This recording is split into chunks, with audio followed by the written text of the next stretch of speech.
근데 앞으로 우리나라의 노동 인구의 구성이 어떻게 변하는지를 보면은 두 가지 특징이 있어요. 하나는 노동 인구가 이제 고령화되는 변화가 나타나요. 노동 인구가 줄기도 하지만 그 사람들 가운데서 나이 드신 분들의 비율이 높아져요.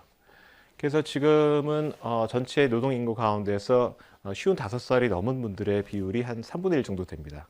근데 50년 후가 되면은 그 비율이 절반으로 늘어나요.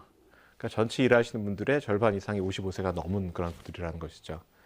근데 일반적으로는 어떤 이 노동 인구와 나이가 더 들어가게 되면은 생산성이 낮아지는 것으로 알려져 있어요. 다른 선진국 같은 경우에는 이제 이 변화를 주로 따져요. 근데 한국 같은 경우에는 그런 다른 선진국하고는 달라요.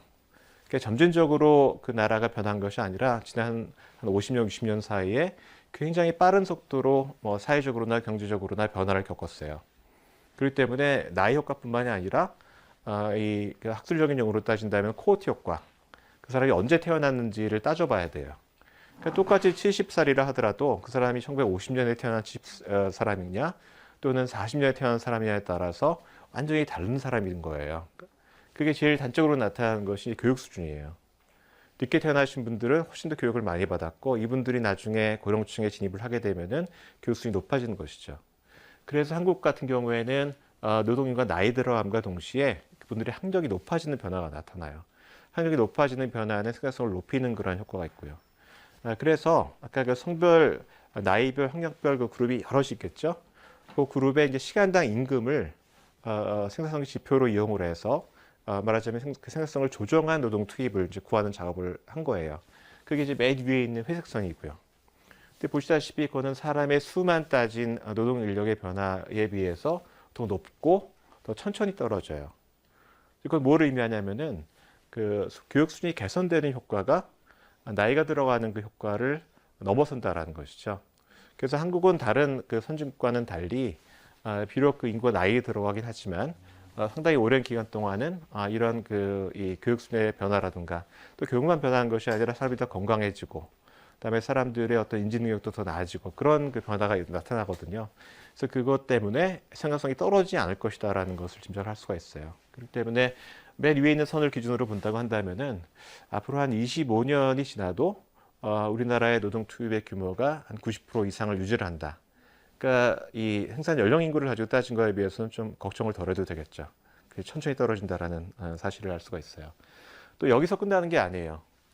조금 전에 제가 말씀드린 것은 우리나라의 생산성이라든가 경제력 노동 참가율이 기준 시점인 2022년 이후에 안 변한다는 걸 가정을 했죠.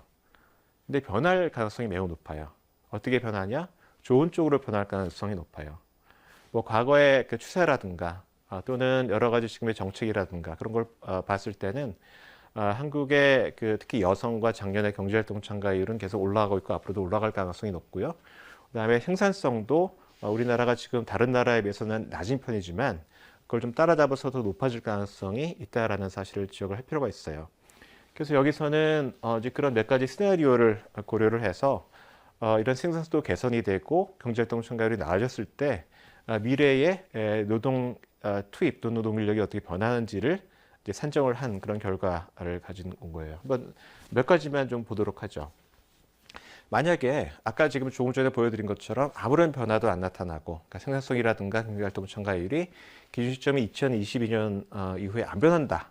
그렇게 되면은 2047년에 생산성을 조정한 노동 투입이 현재 한 86.4%로 낮아질 것으로 예상이 돼요. 뭐 꽤 많이 떨어지죠. 그래도 14%포인트 정도.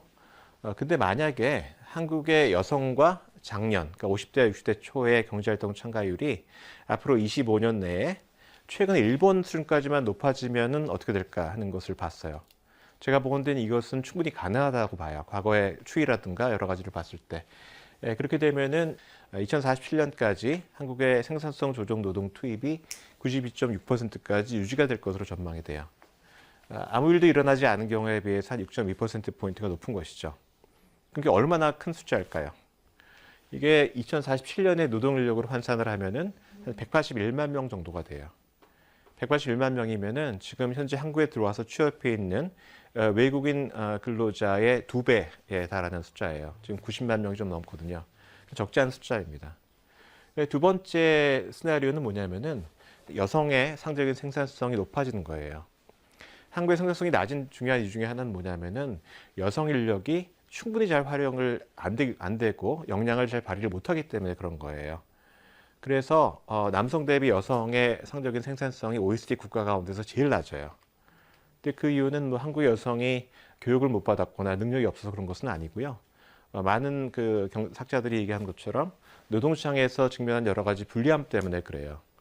뭐 예를 들어 결혼과 출산의 페널티라고 부르는 현상이 있는데 또 남자와 여자 똑같은데 여성이 그러니까 둘 다 결혼을 하고 아이를 낳으면은 즉각적으로 여성의 임금이 한 30%에서 40%가 떨어진 현상이 나타나요. 경력 단절도 나타나고 경력 단절 이후에 다시 복귀를 하더라도 옛날보다 못한 일자리에서 일을 해야 되고 이제 그런 것 때문에 가지고 있는 역량을 충분히 발휘를 못해서 생산성의 저하가 나타난 것이죠. 그래서 이런 문제가 해결이 돼서 앞으로 25년 내에 한국의 여성의 상대적인 생산성이 뭐 더도 말고 덜도 말고 지금 OECD 평균 수준까지만 높아진다면 어떻게 될까? 이거를 봤어요. 그러면은 여기 가운데 있는 파란색 선, 하늘색 선처럼 나와요.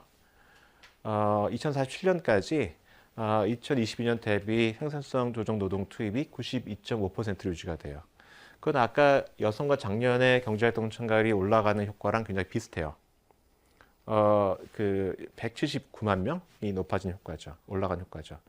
이 두 가지가 동시에 실현이 되면은 2047년까지는 우리나라의 노동 인력이 거의 줄지 않아요. 지금 상태로 유지가 된다는 것이죠. 뭐 거기다 더해서 예를 들어 작년 나이 드신 분들의 생산성이 떨어지는 속도가 좀 완화가 되고 청년의 경제활동 참가율이 일본 수준까지 높아지면 어떻게 될까? 한국의 그 생산성 조정 노동 투입이 2047년까지 2022년 대비해서 109%로 오히려 늘어나요. 인구도 줄고 고령화되지만 이런 변화가 나타나면 오히려 일할 사람은 더 늘어난다는 것이죠. 그래서 뭐 제가 여기서 말씀드리고 싶은 것은 뭐냐면은 앞으로 적어도 한 25년, 30년 동안은 총량에 있어서의 노동 인력의 감소는 그렇게 크지 않다. 그다음에 여러분이 널리 알고 있는 것처럼 AI도 등장하고 로봇도 등장하고 휴머노이드가 등장해서 사람의 인력을 대체할 것이라는 그런 전망이 있죠.